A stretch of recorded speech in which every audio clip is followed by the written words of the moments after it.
সে জানে আমার উ আর আমার দিকে তাকাবে না।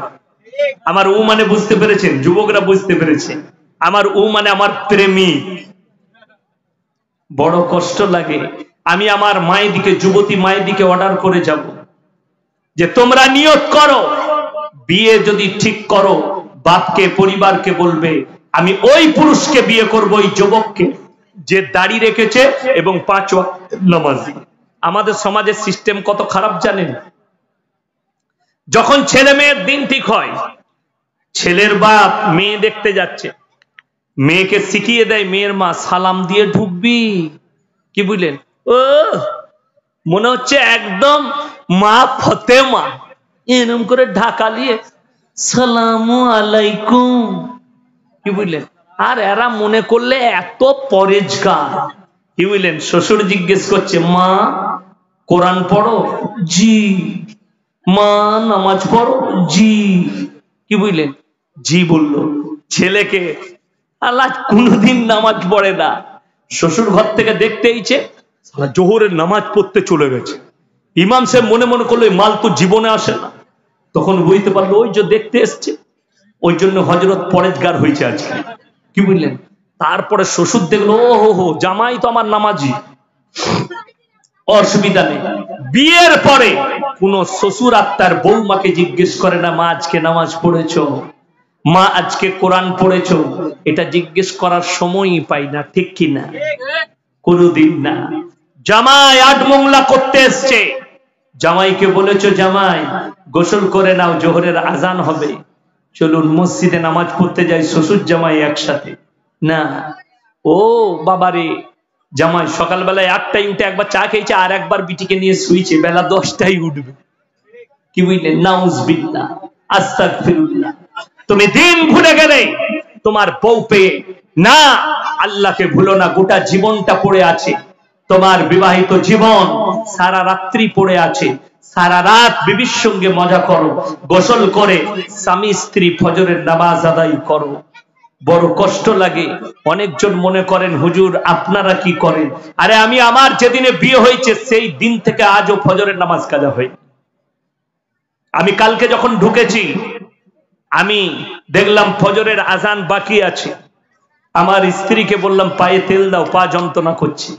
সে তেল দিতে লাগলো, আজান হলো, উজু করলাম, নামাজ পড়লাম, তারপরে বিছানায় গেলাম। আমি বললাম 8টায় উঠাবে, মাদ্রাসায় যাব। আমাকে 8:30টায় উঠিয়েছে। আমি মাদ্রাসায় গেলাম, ছেলেদের ছুটি হবে, সব বুঝিয়ে টুজিয়ে আবার গেলাম। খানিকক্ষণ 11টা পর্যন্ত ঘুমালাম, 10টায় গিয়ে 1 ঘন্টা গোসল করে জুম্মার নামাজ পড়ে খানা খেয়ে আপনাদের কাছে রওনা দিলাম। বড় কষ্ট লাগে। আপনারা বলেন সময় আমাকে যদি এক্ষুনি বালিশ দেন আমি এক্ষুনি ঘুমিয়ে যাব। আমি খানা খেয়ে বিছানা আমাকে দিয়েছিল, আমি 1 ঘন্টা, আজিজ ভাই বায়ান করছে 9:30টায়, আমি 9:40-এ শুয়েছি, 1 ঘন্টা ঘুম হয়ে গেল আমার। 9:45 পর্যন্ত ঘুমালাম, উঠালো, ঘুম ভেঙে গেল। মাইক দিলে আমি এখন বকবো, যতক্ষণ সময় থাকবে বকে দেবো, আবার বিছানা দিবেন আমি আবার ঘুমিয়ে যাব। কিন্তু শুনেলেন আমার যুবক ভাইয়েরা, জীবনে কেউ নামাজ কাজা করবেন না, জোরে বলুন ইনশাআল্লাহ। আর মনের মধ্যে হিংসা বিদ্বেষ রাখবেন না, মিল মহব্বত নিয়ে আসুন। আর এগুলো আসবে কি করে বলে দিই, যখন তুমি নামাজি হবে। নামাজ কেমন একটা ইবাদত বলে দিই। কোরআন বলছে ইন্না সালাতা তানহা আনিল ফাহশাই ওয়াল মুনকার, নিশ্চয়ই নামাজ এমন একটা ইবাদত মানুষকে অশ্লীল কাজ থেকে সরিয়ে ভালো কাজের দিকে নিয়ে আসে। দুনিয়ার পরিবর্তনটা শুনে নেন।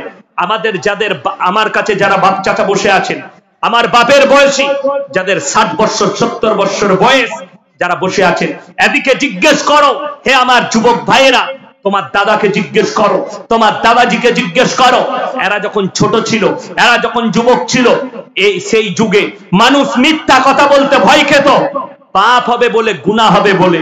আর এই যুগে মানুষ সত্য কথা বলতে ভয় পায়, কেউ আমার কলারটা ধরবে বলে, কেউ আমার টুটিটা টিপে ধরবে বলে। সত্য কথা বলে দিলে, আমার আল্লাহর কসম করে বলছি, সত্যর উপরে টিকে যান, সত্যর জয় হবে, মিথ্যার কখনো জয় হতে পারে না আমার আল্লাহর কাছে। আপনার মনে হবে সময় যে মিথ্যার জয় হয়েছে, আল্লাহর কসম না, সত্যর জয় হবে, মিথ্যার কখনো জয় হতে পারে না। সময়ে আপনার মনে হবে সুদ খেয়ে বড় লোক হয়েছি, ওটা সাময়িক। আল্লাহর কসম, ডাল আলু খাবেন, অল্প পয়সা থাকবে, মরে গিয়ে শান্তি পাবেন, বেঁচে থেকে শান্তি পাবেন। যতদিন থাকবেন আপনি মনে মনে ভাববেন আমি হালাল খেয়েছি। চলুন এরপরে আমার ভাইয়েরা, আমার মায়েরা, বোনেরা, আমার আল্লাহ বললেন যারা আমার প্রিয় বান্দা হবে তাদের 1 নম্বর চরিত্র হচ্ছে ওয়াইবাদুর রহমানিল্লাযীনা ইয়ামশুনা আলাল আরদি হাওনা। তারা যেন দুনিয়ার মধ্যে শান্তির সঙ্গে বিচরণ করে। ওয়াইদা খাতাবাহুমুল জাহিলুনা ক্বালু সালামা। এবং তারা শুনে নাও, মূর্খদের সঙ্গে তর্ক বিতর্ক করবে না, সালাম জানিয়ে সাইড কেটে পালিয়ে যাও। যার ইসলাম সম্পর্কে জ্ঞান নেই, কোরআন সম্পর্কে জ্ঞান নেই, আমার নবীজির সম্পর্কে জ্ঞান নেই, তার সঙ্গে তোমরা রাস্তাঘাটে তর্ক বিতর্ক করো না। তাকে বলো আসসালামু আলাইকুম, পরে কথা বলবো, সাইড কেটে পালিয়ে যাও। আজকে একটা ছেলে আমাকে ফোন করেছে, আজ আপনি ইয়াসিন হুজুর? আমি বললাম হ্যাঁ বলো। বলছে তোমার সঙ্গে কিছু কথা বলতে চাই। আমি বললাম কি সম্পর্কে? বলে তুমি কিয়াম নিয়ে কথা বলেছো। আমি বললাম কি হয়েছে বলো। আমি বললাম তুমি আলেম না সাধারণ? বলে আমি একটা সাধারণ ছেলে। আমি বললাম ওয়াইজা খাতাবাহুমুল জাহিলুনা ক্বালু সালামা। আমি মূর্খদের সঙ্গে তোমার যে সম্পর্কে জ্ঞান নেই তোমার সঙ্গে তর্ক করব না। তোমার বাপের বেটা কোনো মৌলবি থাকলে তাকে ফোনটা ধরাও। সে এখনো পর্যন্ত ফোন করেনি, সেই দুপুর বেলায় করেছে, সকালে, আজও করেনি, এখনো করেনি। ওই জন্য আলেমের সঙ্গে তর্ক করব, কাজ হবে যার জ্ঞান আছে তার সঙ্গে। কেন? আমাকে একটা মৌলবি ফোন করেছে, আপনি কেমন? আমি বললাম আমি বলিনি। ফুরফুরার মেজো হুজুর পীর কেবলা রহমতুল্লাহ তিনি তিনার ওসিয়তনামায় লিখেছেন মুস্তাহনান, করলে ভালো, না করলে কোনো দোষের নেই। তো যখন কিয়ামটা ফরজ নয়, ওয়াজিব নয়, সুন্নত নয়, নফল নয়, কিছুই নয়, মুস্তাহনান জিনিস, এটা নিয়ে মারামারি করিস কেন? ফরজ নামাজ নিয়ে মারামারি করিস না। যেমন আমাদের দেশে দেখবেন খালি সোমবার না মঙ্গলবার শবে বরাত হবে, মঙ্গলবার না মঙ্গলবার শবে বরাত। ওরে আল্লাহ, গরুর গোশ আর হালুয়া আর রুটি, কি বললেন, ছড়াছড়ি, লে হালুয়া লে রুটি, ঠিক কিনা? আপনাদের এখানে হয় না মনে হয়? না হয়, মাশাআল্লাহ করবে। 3 দিন আগে থেকে লাঠি পুতাকে পয়সা দিয়ে দেয় কারা? দাদিরা দাদুরা। যাবে বোম ফাটাকা, তোর দাদু ঘুমিয়ে গেলে জেগে যাবে। সালা গ্রামে মনে হচ্ছে কারগিলের যুদ্ধ চলছে, দাম আর দুরুম, ফাটাম আর ফুটু। আমার ভাই একটা কথা ভাববেন, আপনি দেখবেন বহরমপুরে যখন দেওয়ালি হয়, অমুসলিম ভাইরা দেওয়ালিতে বোম ফাটাই না ফাটাই না? বোম ফাটায়। আমাদের দেশের মুসলমানরা শবে বরাতে বোম ফাটায়। তারা দেওয়ালিতে লাইটিং করে, মুসলমানরা শবে বরাতে লাইটিং করে।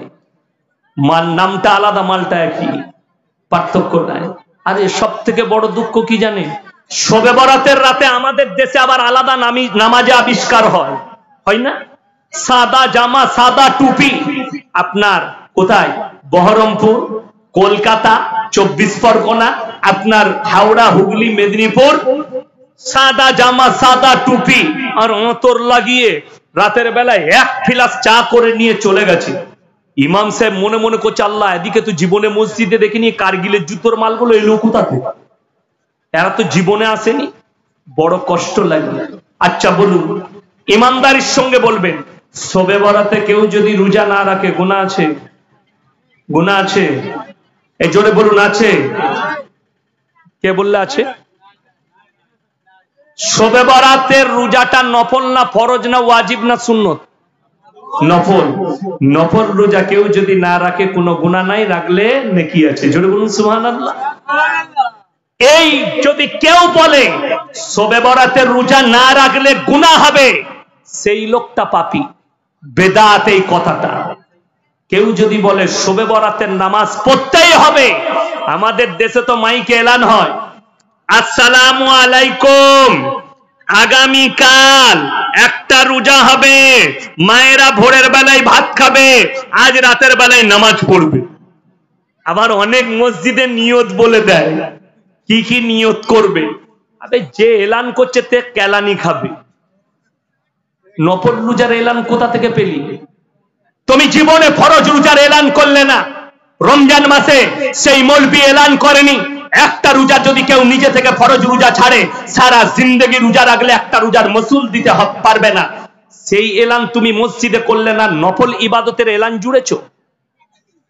বড় কষ্ট লাগে। একটা মৌলবি ফোন করে বলছে, কে বললে এলান করা যাবে না? আমি বললাম এলান কর, কিন্তু কখনো ফরজ রোজার জন্য এলান করেছিস? হাজারো মুসলমান ফরজ রোজা রাখেন। আমি এক আমার আত্মীয়র বাড়িতে গিয়েছিলাম 3 বছর আগে, শবে বরাতের দিনে, রোজা রাখিনি, আমাকে নাস্তা দিয়েছে। দুটো পাড়ার বুড়ি মেয়ে চলে এলো, হাইলো ইয়াসিন সাহেব রোজা রাখেনি। আমি বললাম আল্লাহ কি বিপদ হলো, এরা দেশের লোককে বলবো। আমি বললাম হ্যাঁ মা তোমরা রেখেছো? হ্যাঁ বাবা, জীবনে শবে বরাতের রোজা ছাড়ি না। আল্লাহ আলহামদুলিল্লাহ। আর রমজান মাসে? বলে বাবা রমজান মাসে 15টার বেশি পারি না। আমি তোমরা কেলানি খাবে আর আমি জান্নাতে যাব। যেহেতু আমি রমজানের ফরজ রোজা ছাড়ি না, তুমি 15টার বেশি করো না। বড় কষ্ট লাগে। ফরজ ইবাদতের মূল্য এদের নেই। বলে দিই সমাজ কোন জায়গায় পৌঁছেছে। জানাজার নামাজ হয়, মসজিদে এলান হয়, জোহরের নামাজের পরে জানাজা হবে। কিছু মুসল্লি মসজিদে নামাজ পড়ে, আর একদল নামাজি পরেজগার ওলি থাকে, তারা উজু করে বসে থাকে, জানাজার নামাজ পড়বে হযরতরা, কিন্তু ফরজ নামাজ আদায় করে না। ঠিক বলছি না ভুল বলছি? তাদেরকে জিজ্ঞেস করো, ফরজ নামাজ যদি কেউ নিজে থেকে ছেড়ে দেয়, আমার নবীজি সাল্লাল্লাহু আলাইহি সাল্লামের হাদিস, যার নামাজ নেই তার ইসলাম নেই। তুমি ফরজ নামাজ পড়লে না, ফরজে কিফায়ে কেউ যদি জানাজার নামাজ ছেড়ে দেয় গুনাহ আছে? কোনো গুনাহ নেই। কিন্তু কেউ যদি ফরজ নামাজ ছেড়ে দেয় গুনাহ আছে না নাই? চোখের সামনে নামাজ হচ্ছে, আর তুমি যদি বলেন হুজুর আমি তো দোয়া দরুদ কিছুই জানি না, আরে কমপক্ষে সেই দিনে আমার ভাই ইমামের দেখে দেখে মাথাটা ঠুকেলে আমার আল্লাহ যদি কবুল করে, তো সব শিকার নিয়ত করে যদি নামাজ পড়িস আর মাথা ঠুকিস, তো যতদিন মাথা ঠুকবি না জেনে ততদিন নামাজের নেকিটা আমার আল্লাহ তোর নামায় আমালে দিবে। জোর বলুন সুবহানাল্লাহ। তুমি নিয়ত করেছো যে আমি নামাজের, কিন্তু বড় কষ্ট লাগে আমাদের সমাজের লোক নফল নিয়ে মারামারি করে, ফরজ নিয়ে মারামারি নাই। শবে বরাতে আপনি খানা করুন, কোনো অসুবিধা নেই, শবে বরাত শুনে নাও। তারপরে শবে বরাতের নামাজটা আমার মায়েরা যারা 365 দিন 5 ওয়াক্তের নামাজ পড়ে তার জন্য শবে বরাত, তার শবে বরাতের নামাজটা কাজে আসবে। তার শবে বরাতের রোজাটা যে রমজানের 30টা রোজা রাখে তার জন্য শবে বরাতের রোজাটা কাজে আসবে। যে পুরো বছর 5 ওয়াক্তের নামাজ পড়ে তার জন্য শবে বরাতটা কাজে আসবে। তুমি একদিনও নেই আর পুরো বছর নামাজে নেই, খালি মাল জুম্মার দিনে আসে, এই শবে বরাতের রাতে গিয়ে বলছে আমি জান্নাতে যাব। আবে কেলানি খাবি কবরে, এতটুকু পেরুবার রাস্তা পাবি না। আমার আল্লাহ রাব্বুল আলামিন সঙ্গে তুমি চালাকি করবে না, আমার আল্লাহ চালাক নয়। ওমা কারু ওমা কারাল্লাহ ওয়াল্লাহু খায়রুল মাকিরিন। তোমরা যদি মাক্কারিয়া চালবাজি করে, আমিও চালবাজি করতে জানি। আমাদের দেশে দেখবেন প্রত্যেকটা গ্রামে, বেশিরভাগ গ্রামে 27 রমজান পালন হয়, হয় না? হয় না? শবে কদর পালন হয়, সব লোক জানে। ওরে বাবারে, সেই দিনে আবার মেয়েরা আমাদেরকে ফোন করে, আচ্ছা ইয়াসিন ভাই ক রাকাত পড়বো? আমি বলি তুই সারা রাত চালাগা, ঘুমুই না। বলে তাই নাকি? হ্যাঁ, এমনি সারা রাত পড়। বলে তুমি? আমি তো ঘুমাবো। কেন? আমি তোদের মতো মাক্কার নয়, মৌলবীরা তোদের মতো চালবাজ নয়, আমরা আল্লাহকে চাই। শোনো, রমজানুল মুবারকের মাসে কোন পৃথিবীর মুর্শিদাবাদে এত বড় বড় মাদ্রাসা আছে, চন্দ্রহাট বুখারীর মাদ্রাসা, চন্দ্রহাট থেকে চলুন জালিলিয়া, সুরুলিয়া, ওমরপুর থেকে শুরু করে মুর্শিদাবাদের যতগুলো বড় বড় মাদ্রাসার মুফতিরা আছে, বড় বড় মুফতি, তাদের কাছে ফতোয়া নিয়ে আসুন। আমি তাদের জুতোর মালা পরার লেগে রেডি আছি। আপনার গ্রামে পড়বো, কোন মুফতি আর কোন মৌলবি যদি বলে দিতে পারে 27 রমজানটা শবে কদরের রাত্রি, তার জুতোর মালা পরে শওকতের বেটা পশ্চিম বাংলায় বায়ান করবে ইনশাআল্লাহ। নিয়ে আসুন কোন বাপের বেটা মৌলবি আছে? কেউ পারবে না। কেন? কোন মৌলবি পারবে না, কোন মৌলবি বলবেই না আপনাকে। তারা সকলে জানে 27 দিনটা শবে কদরের দিন মনে করাটাই বেদাত। যদি বলেন তাইলে হুজুর কি করব? আমার ভাইয়েরা, আমার মায়েরা, বোনেরা শোনো, আমার আল্লাহ রাব্বুল আলামিন আমার নবী বিশ্ব নবীকে আল্লাহর নবী সাহাবীরা বললেন, ইয়া রাসূলুল্লাহ, ইয়া হাবিবাল্লাহ, আগেকার মানুষেরা 1200 বছর 1300 বছর বাঁচত, তাদের সমতুল্য আমাদের ইবাদত কি করে হবে? আমার আল্লাহ রাব্বুল আলামিন বললেন, হে আমার বিশ্ব নবী, ইন্না আনজালনাহু ফি লাইলাতিল কদর ওয়া মা আদরাকা মা লাইলাতুল কদর, লাইলাতুল কদরি খায়রুম মিন আলফি শাহর। আমি সারা বছরে এমন একটি রাত্রি দান করেছি যে রাত্রি ইবাদত করলে 1000 মাস অপেক্ষা বেশি নেকি পাবে। আমার ভাইয়েরা, আমার মায়েরা, বোনেরা, অনেক অনেক মুহাদ্দিসিন বলেছেন, কেউ কেউ বলেছেন পুরো বছরের মধ্যে লুকিয়ে আছে, কেউ কেউ বলেছেন রমজানুল মুবারকের মাসে বিজোড় রাত্রিগুলোর মধ্যে লুকিয়ে রেখেছেন, কেউ কেউ বলেছেন 21 থেকে 29 পর্যন্ত, আর বেশিরভাগ মতামত দিয়েছেন তোমরা পুরো রমজান মাসের মধ্যে খুঁজে নাও। আমার ভাইরা, কারা পাবে শুনে নাও, যারা রমজান মাসে 30টা দিন যারা তাহাজ্জুদের নামাজ পড়বে তাদের জন্য সবে কদর, যারা পুরো বছর তাহাজ্জুদের নামাজ পড়বে তাদের জন্য সবে কদর। তুমি একদিনও নাই, খালি 27 রাত্রিতে এসে মাথা টুকছো, বলছো চালিয়ে দেব। আবে আমাদের মতো মৌলবীরা বলে দিতাম মসজিদে ইমাম রাখার দরকার নাই, শুধু 27 রাত্রিতে পড়বি, এক রাত্রিতে 1000 মাস অপেক্ষা বেশি নেকি পাবি। তাহলে আবার ইমাম রাখার জেনে গেছিস যখন 27, আমরা মৌলবীরাও আর নামাজ পড়তাম না, ওই 27 রাত্রে চালিয়ে নিতাম, এক রাতে 1000 মাসের বেশি অপেক্ষা নেকি। বুঝতে পারেননি? কিন্তু আল্লাহ তো তা বলেনি। আমার ভাই শোনো, ওয়ামা কারু ওয়ামা করাল্লাহু ওয়াল্লাহু খায়রুল মাকিরিন। তোমরা যদি মাক্কারি চালবাজি করো, 27 ভিড় করবি, 25 মাল পেরিয়ে যাবে, খুঁজে পাবি না। কারা পাবে? যারা প্রত্যেক দিন তাহাজ্জুদের নামাজ পড়েছে তাদের জন্য সবে কদর। আমার ভাইরা সবাই নিয়ত করুন, রমজান মাসে প্রত্যেক দিন তাহাজ্জুদের নামাজ পড়বো ইনশাআল্লাহ। প্রত্যেক দিন তাহাজ্জুদের নামাজ রমজান মাসে কত সহজ বলে দিই তাহাজ্জুদ পড়া, আপনি অবাক হবেন, এত সহজ। আমাদের মায়েরা মসজিদে এলান হয় না রাত 1:30টার সময়, এরপরে উঠে পড়ুন, সাহারি রেডি করুন, আপনারা সাহারি খেয়ে নিন। রাত 1:30টায় হাঁকে না? হাঁকে না? হাঁকে। মায়েরা স্বামীকে উঠিয়ে দাও, উঠে পড়ুন, 1:30টা বেজে গেছে, আপনি তাহাজ্জুদ পড়লেন উজু করে, আমি খানা রেডি করি। খানা রেডি হয়ে যাবে, স্ত্রী তাহাজ্জুদ পড়ে নেবে, আধ ঘন্টা আগে সেহরি খেয়ে নেন, সাহরি খাওয়া হবে, সকলের তাহাজ্জুদ পড়া হবে, 30 দিন তাহাজ্জুদ পড়তে পারবেন। কিন্তু বড় কষ্ট লাগে আমাদের দেশে। আমার বর্তমানে সীতাভোগ মিহিদানা বিখ্যাত, শুনেননি? সীতাভোগ মিহিদানা বিখ্যাত। তবে একটা কথা বলি, অনেক লোক স্টেশন থেকে নিয়ে আসে, আসে না? আসে না? দেখবেন ওই রাস্তার ধারে দোকানগুলো নিয়ে চলে আসে, দিয়ে এসে বলে পচা মাল ভরে দেয়, দিয়ে বলে একদম বাজেবে, বর্তমানের মিহিদানা ভালো নয়। আমি যে দোকানে বলবো সেই দোকানে কিনে খাবে। রাধা বল্লভ মিষ্টান্ন ভান্ডার, তেঁতুলতলা বাজারে গণেশ মিষ্টান্ন ভান্ডার, একদম কলেজ মোড়ে, বিবেকানন্দ কলেজ মোড়ে সোদামিনী, এই মিষ্টির দোকানগুলোই কিনবেন, তবে বুঝতে পারবেন রাধা বল্লভ একটা মিষ্টির দোকানে 130 রকম কোয়ালিটির মিষ্টি আছে, সব থেকে বড় দোকান বর্তমান টাউনে, আর তার মিহিদানা 550 টাকা কেজি। মুখে দিবেন মিলিয়ে যাবে সঙ্গে সঙ্গে। তো আমাদের দেশে বর্তমানে জানেন একদিনও নামাজ পড়ে না, 27 রাত্রিতে 5 কেজি মিহিদানার সীতাভোগ নিয়ে চলে এসছে, এসে দিয়ে নামাজের পরে মসজিদে, লাও ভাই লাও, শালা মিহিদানা দিয়ে জান্নাতে যাবি, কেলানি খাবি কবর। মিষ্টি দিয়ে কোথা জান্নাত পাবি? মিষ্টিতে জান্নাত পেলে তো আমরা মৌলবীরা আগে পেয়ে যেতাম। বড় কষ্ট লাগে, ওটাই তো আমাদের দুঃখে। আপনি সহজে রাস্তা বার করতে চাইছেন, আমার আল্লাহ আপনার জন্য এত সহজ করেছে, আপনি সেই সহজ পেলেন না, কঠিন করে নিলেন। আপনি টাকার বিনিময়ে, মিষ্টির বিনিময়ে আপনি চাইছেন জান্নাত খরিদ করব, আল্লাহর কসম না। আমার আল্লাহ রাব্বুল আলামিন চলুন 3 নম্বর আখলাকটা, মারাত্মক আখলাক বর্ণনা করেছেন। ওয়াল্লাযীনা ইয়াবিতুনা লিরাব্বিহিম সুজদান ওয়া কিয়ামা। আমার যারা প্রিয় বান্দা হবে তাদের 3 নম্বর আখলাকটা শুনে নাও। তারা রাতের অন্ধকারে রাত জেগে কেঁদে কেঁদে আমার ইবাদতে রাত যাপন করে। সবাই রাত জাগরণ করব, জোরে বলুন ইনশাআল্লাহ। কখন? আপনি যদি মনে করেন আরে আমার ইয়াসিন ভাই বলে দিয়ে চলে গেল সারা রাত তাহাজ্জুদের নামাজ পড়বি, রাত 10টার সময় 9টার সময় বউকে বললে এক ফিলাস চা দে তো, এক পিলাস চা দে, আপনি চাটা নিয়ে মসজিদে চলে গেলেন। ইমাম সাহেব বলে কি ব্যাপার? বলে সারা রাত হুজুর বলে গেছে নামাজ পড়বো, তুই কেলানি খাবি, হুজুরও কেলানি খাবে।